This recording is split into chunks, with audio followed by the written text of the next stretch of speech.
Hello everyone, today we are going to discuss paper code BEGG 173 Academic Writing and Composition।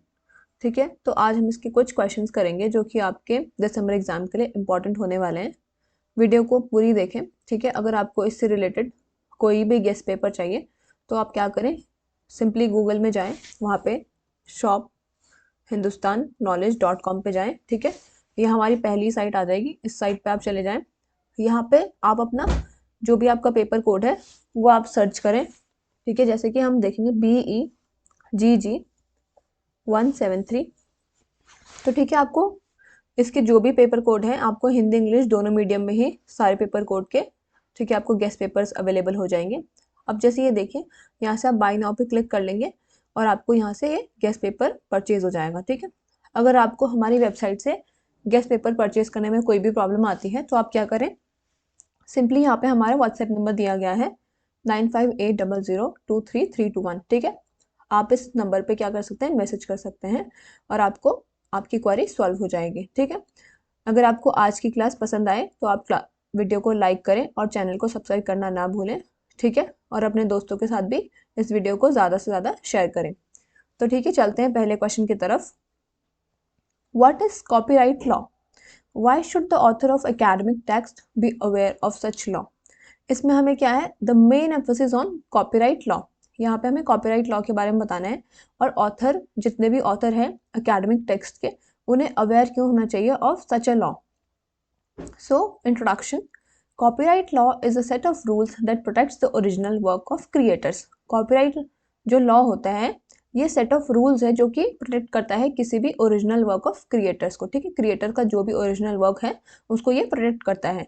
So this includes books, articles, music, films, art work, software and many other forms of creative expression. जितने भी हमारे creative expressions होते हैं, ठीक है, उनको ये क्या करता है, प्रोटेक्ट करता है। ठीक है, when someone creates an original piece of work, copyright law gives them certain rights over how their work can be used. अब देखिए, अगर कोई अपना खुद का ओरिजिनल पीस ऑफ वर्क को क्रिएट करता है तो जो कॉपीराइट लॉ है वो उनको कुछ राइट्स देता है कि जो उनके वर्क हैं उनको कैसे यूज़ किया जाए। These rights usually include the ability to copy, share, sell, display और चेंज द वर्क। अब ये राइट यूजुअली क्या इंक्लूड करते हैं, the ability to copy, the ability to share, sell, display और change the work. No one else is allowed to use the work in these ways without permission from the creator.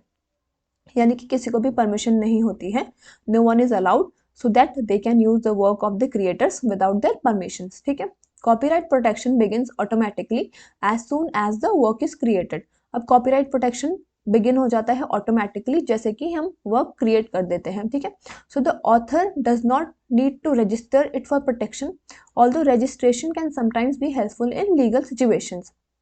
यानी कि author को खुद को register नहीं करना पड़ता है for such protection, but also अगर वो रजिस्ट्रेशन करा लें that can be sometimes be helpful in legal situations.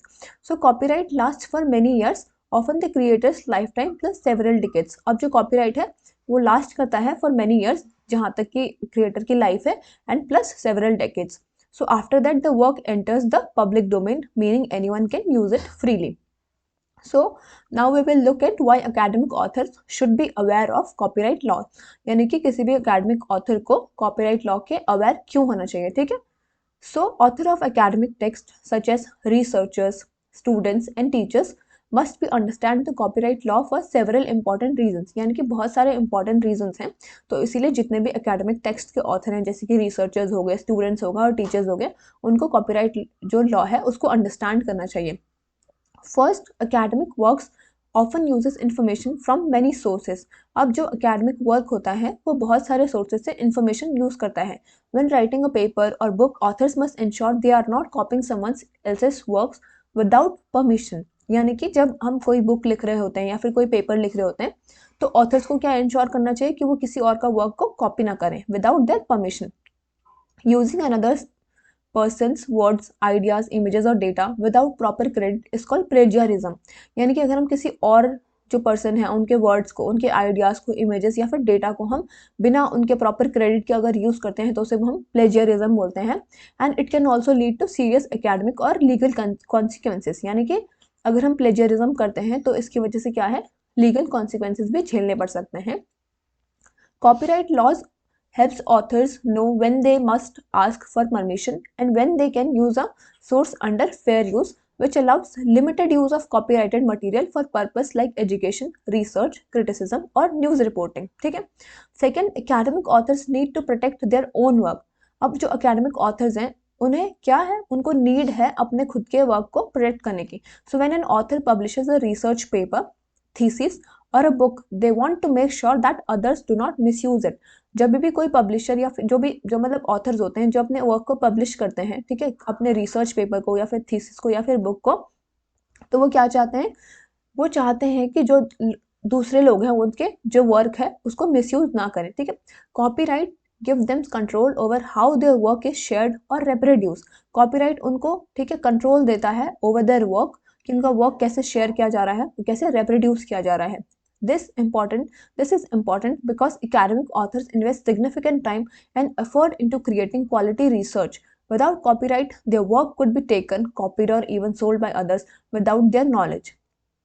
अब ये इंपॉर्टेंट क्यों होता है, क्योंकि जो अकेडमिक ऑथर्स होते हैं वो अपना सिग्निफिकेंट टाइम उसमें इन्वेस्ट करते हैं, ठीक है, अपने जो रिसर्च है उसको क्वालिटी रिसर्च बनाने के लिए.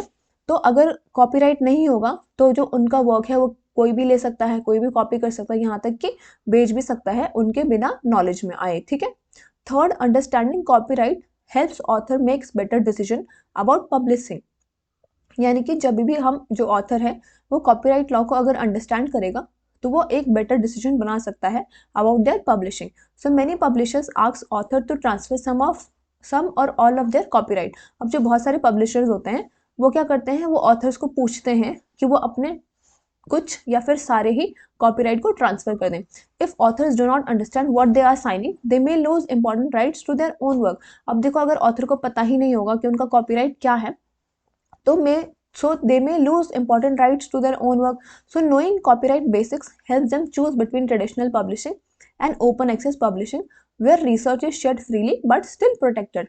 अब जब अगर वो कॉपीराइट के बेसिक्स को जान लेंगे तो उससे क्या होगा, उनको मदद मिलेगी, ठीक है, कि वो चूज कर सके between the traditional publishing and open access publishing, जहाँ पे कि रिसर्च जो है वो फ्रीली शेयर्ड होती है but is still protected. In short, copyright law is essential in academic writing because it protects both the creators of academic work and the integrity of the research process. ठीक है. तो यहाँ पे आपका पहला question खत्म होता है. अब हम नेक्स्ट क्वेश्चन की ओर जाएंगे. अगर आपने अभी तक चैनल को सब्सक्राइब नहीं किया है तो आप सब्सक्राइब कर लें और साथ में हमारे टेलीग्राम ग्रुप से ज्वाइन हो जाइए. ठीक है. उसका लिंक आपको डिस्क्रिप्शन बॉक्स में मिल जाएगा. वहाँ पे आपको क्लासेस की सारी अपडेट मिलती रहेंगी. तो ठीक है. So the next question is, briefly describe the 3 basic techniques that can be used to analyze any text that we read.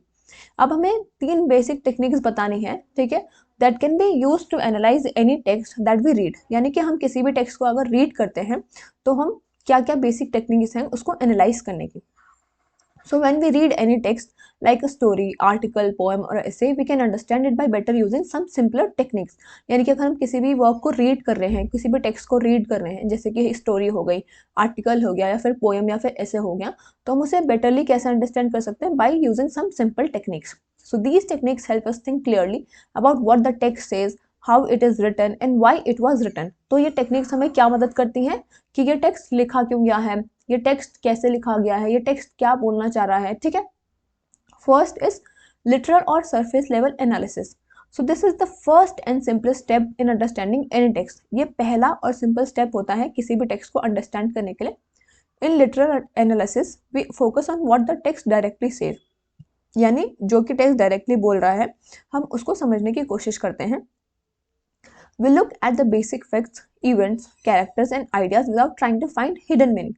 यानी हम बेसिक जो फैक्ट होते हैं, इवेंट्स होते हैं और कैरेक्टर्स होते हैं उनको देखने की कोशिश करते हैं without knowing the hidden meaning. ठीक है.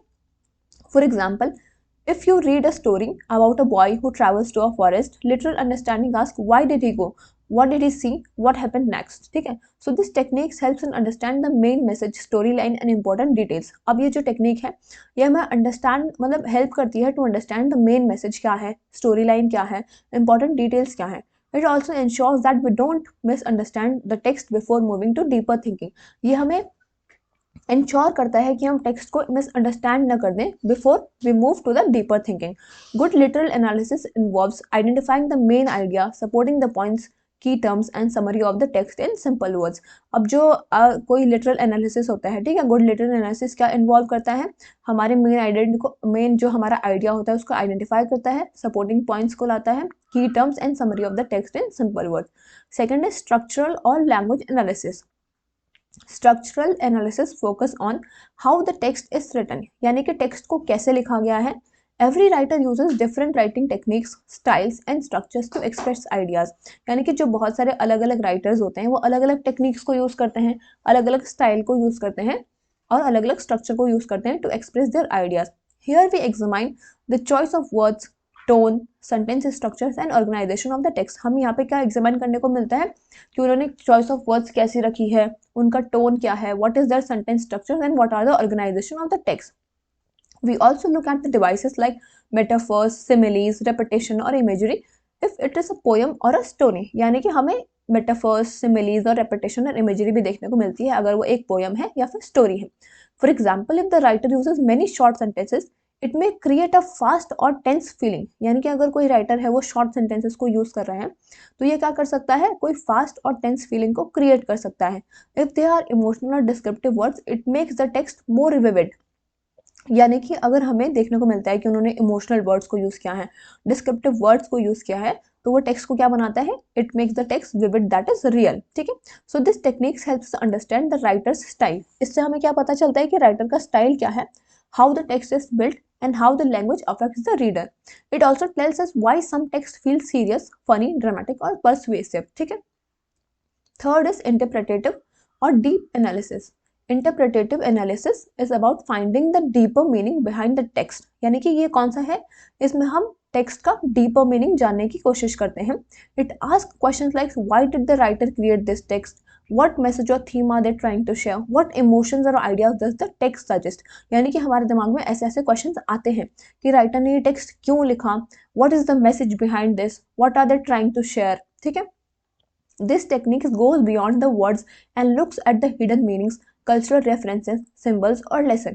ये जो टेक्निक है this goes beyond the words और ये hidden meaning को देखने की कोशिश करता है, cultural references, symbols और lesson को देखने की कोशिश करता है। For example, a story about a lonely tree may actually be about human emotions or society। मान लीजिए कोई स्टोरी है किसी लोनली ट्री के बारे में, but that may be actually about human emotions और society. A poem about rain could symbolize sadness, hope और रीबर्थ। अब जैसे देखिए कोई पोएम हो सकती है रेन के बारे में जो कि सिंबलाइज करे सैडनेस को, होप को या फिर रीबर्थ को। So interpretative analysis help us to understand the purpose of the text, यानी कि इससे हमें क्या पता चलता है कि टेक्स्ट का पर्पस क्या है। And it also connect it to the lifes और द वर्ल्ड अराउंड अस, यानी कि ये कनेक्ट करता है इसको हमारी लाइफ से और जो भी हमारे वर्ल्ड अराउंड है, ठीक है। सो यहाँ पे आपका ये क्वेश्चन भी खत्म होता है। अब चलते हैं नेक्स्ट क्वेश्चन की ओर। So what is meant by the process approach to writing, यानी कि यहाँ पे हमें क्या पूछा जा रहा है कि प्रोसेस अप्रोच क्या है and what are the stages of this approach, इस अप्रोच के स्टेजेस क्या हैं। So first we will simply give the introduction about the process approach to writing. So the process approach to writing is a method that views writing as a step by step method activity rather than a single task done at once, यानी कि जो process approach to writing है ये एक ऐसा method है जो कि राइटिंग को क्या करता है, व्यू करता है as a step by step activity rather than a single task down at once, ठीक है। यानी कि instead of expecting learners to produce a perfect piece of writing in one attempt, this approach encourages them to plan, write, revise and edit their work gradually, यानी कि इसमें क्या होता है, हमें एक परफेक्ट पीस ऑफ राइटिंग को first attempt में ही प्रोड्यूस नहीं करने को बोलता है, एक्सपेक्ट नहीं किया जाता है, बट ये अप्रोच क्या एनकरेज करता है, हमें खुद प्लान करने की, राइट करने की, रिवाइज करने की और एडिट करने की, जो भी हमारा काम है उसको ग्रेजुअली हम प्लान करते हैं, राइट करते हैं, रिवाइज करते हैं और एडिट करते हैं। So it focuses on how writing is done, not just the final product, यानी कि ये फोकस करता है कि राइटिंग कैसे की जा रही है, ना कि सिर्फ फाइनल प्रोडक्ट पे। So this approach help students develop confidence, think more clearly and improve their writing skills over time, ठीक है।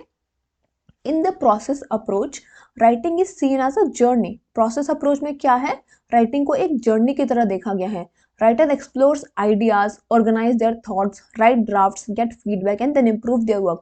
यानी जो राइटर हैं वो अपने आइडियाज को एक्सप्लोर करते हैं, ऑर्गेनाइज करते हैं अपने थॉट्स को, वो ड्राफ्ट्स लिखते हैं, फीडबैक लेते हैं and then improve their work. So this method gives importance to creativity, self-expression and continuous improvement. अब जो ये मेथड है ये इंपॉर्टेंस देता है क्रिएटिविटी को, सेल्फ एक्सप्रेशन को और कंटिन्यूस इंप्रूवमेंट को। So it also encourages collaborations as students often share the drafts with classmates और teachers for suggestions.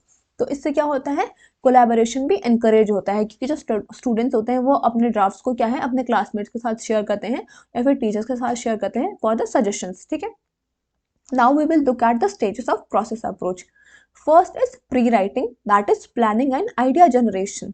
So this is basically the first and one of the most important stages. So writers think about what they want to write, यानी कि ये आपकी पहली stage है। इसमें क्या है, राइटर्स सोचते हैं कि उनको क्या लिखना है। They brainstorms ideas, make list, draws mind maps और talk about the topic with others. यहाँ पे क्या करते हैं, वो आइडियाज को ब्रेनस्टॉर्म करते हैं, लिस्ट बनाते हैं, माइंड मैप्स को ड्रॉ करते हैं और लोगों के साथ बातें करते हैं। ठीक है, so the goal is to gather information and understand the purpose of writing. यहाँ पे गोल क्या होता है हमारा, कि हम इन्फॉर्मेशन को गैदर कर लें, इन्फॉर्मेशन को कलेक्ट कर लें और अपना जो हमारा पर्पस है राइटिंग का उसे अंडरस्टैंड करना है। So at this stage the writer focuses on ideas not grammar और स्ट्रक्चर। यहाँ पे क्या है, जो राइटर है वो आइडिया पे फोकस करता है, ना कि ग्रामर या फिर स्ट्रक्चर पे। Second is drafting, that is writing the first version. यानी कि in this stage writers begin to put their ideas into sentences and paragraph. यहाँ पे क्या है, जो राइटर है अपने आइडियाज को सेंटेंसेस और पैराग्राफ में लिखता है। So the first draft is not expected to be perfect. यानी कि जो उन्होंने पहला ड्राफ्ट लिखा होगा उससे ये एक्सपेक्ट नहीं किया जाता है कि वो परफेक्ट हो। The main aim is to get ideas down on the paper. Main aim क्या होता है कि वो अपने आइडियाज को एक पेपर पे लिख लें। Writers follow their plan but change if it is needed. Writer जो है अपने प्लान को फॉलो करते हैं बट चेंज भी करते हैं if it is needed. They try to express their thoughts clearly but they don't worry too much about mistakes at this point. यहाँ पे वो क्या करते हैं, अपने आप जो अपने उनके थॉट्स हैं उसको क्लियरली एक्सप्रेस करने की कोशिश करते हैं, बट वो ज़्यादा वरी नहीं करते हैं जो भी उनके मिस्टेक्स हों इस पॉइंट ऑफ टाइम पे। ठीक है, third is revising, that is improving content and structure.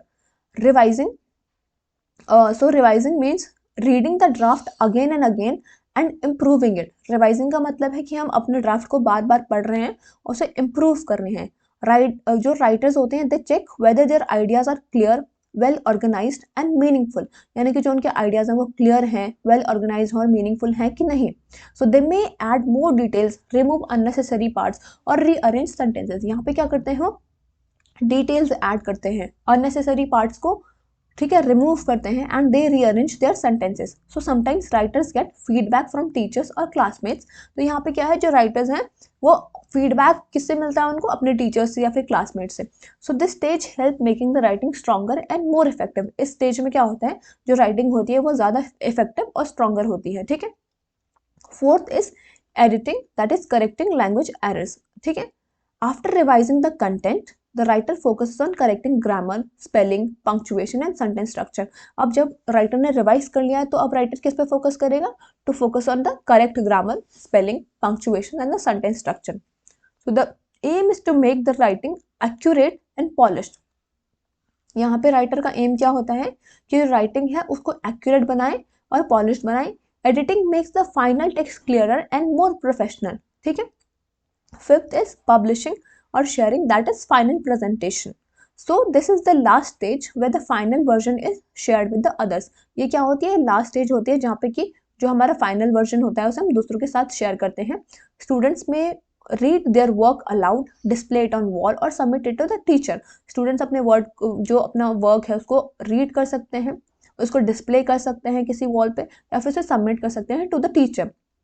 So this stage gives them a sense of achievement and motivates them to write again. तो ये जो स्टेज है उनको, ठीक है, जो ये दिस स्टेज है सो this stage gives them a sense of achievement, यानी कि उनके अंदर एक सेंस ऑफ अचीवमेंट आ जाता है और उनको ये मोटिवेट करता है to write again. So the process approach help writers grow by teaching them that good writing develops through careful thinking, revising and practice. यानी कि जो प्रोसेस अप्रोच है वो राइटर्स को हेल्प करता है, ठीक है, और ये बताता है कि जो गुड राइटिंग है वो डेवलप होती है through careful thinking, revising and practice. ठीक है, ये आपका ये वाला क्वेश्चन भी खत्म होता है। चलते हैं नेक्स्ट क्वेश्चन की ओर। Explain how academic writing is different from non academic writing. So in this basically we have to differentiate between the academic writing and non-academic writing. So first we'll talk about the introduction, that is writing is an important way to communicate ideas, but the style and purpose of writing can vary depending on the audience. Now इसमें ये क्या बता रहा है कि जो writing है that is a very important way to communicate our ideas. ठीक है, बट जो स्टाइल है, पर्पस है राइटिंग का, वो वेरी कर सकता है ऑन डिपेंडिंग द ऑडियंस। यानी कि academic writing and non academic writings are two main types and they differ in many veg.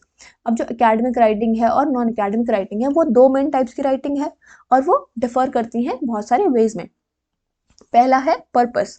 So the main purpose of academic writing is to inform, explain और argue using research and evidence. ठीक है, यानी कि academic जो writing होती है उसमें क्या है, हम इन्फॉर्म करते हैं, एक्सप्लेन करते हैं या फिर आर्ग्यू करते हैं यूजिंग द एविडेंस और research. So it is used in schools, colleges, universities and professional journals. ठीक है, the goal is to share knowledge और persuade readers with logical reasoning. यहाँ पे गोल क्या होता है, to share the knowledge and persuade readers with the logical reasoning. So non-academic writing on the other hand is mostly used to entertain, inform or persuade in everyday life. यानी कि non academic writing जो है वो मतलब mostly use होती है entertainment के लिए, इंफॉर्मेशन के लिए या फिर persuade in the everyday life. So example includes blogs हो गए, पर्सनल लेटर्स हो गए, न्यूज़पेपर्स हो गए या फिर सोशल मीडिया पोस्ट हो गए। So it does not always rely on research और एविडेंस, यानी कि ये रिसर्च और एविडेंस पे रिलाई नहीं करता है, जबकि जो एकेडमिक राइटिंग है they rely on research and evidence. Second is language and style. Academic writing uses formal language. अब जो एकेडमिक राइटिंग होगी उसमें फॉर्मल लैंग्वेज यूज होगी। Sentences are usually longer and the tone is serious and objective. So it avoids slang, contraction and personal opinion without evidence. Words are chosen carefully to be precise and clear. ठीक है, आपकी जो academic writing होगी उसमें formal language use होती है, sentences longer होते हैं, टोन आपकी सीरियस और ऑब्जेक्टिव रहेगी। यहाँ पे स्लैंग को अवॉइड किया जाता है। ठीक है, पर्सनल एविडेंस को अवॉइड किया जाता है, पर्सनल ओपिनियंस को अवॉइड किया जाता है without any evidence. So words are chosen very carefully, that is to be precise and clear. Whereas non-academic writing often uses informal language. यहाँ पे क्या है, informal language use की जाती है।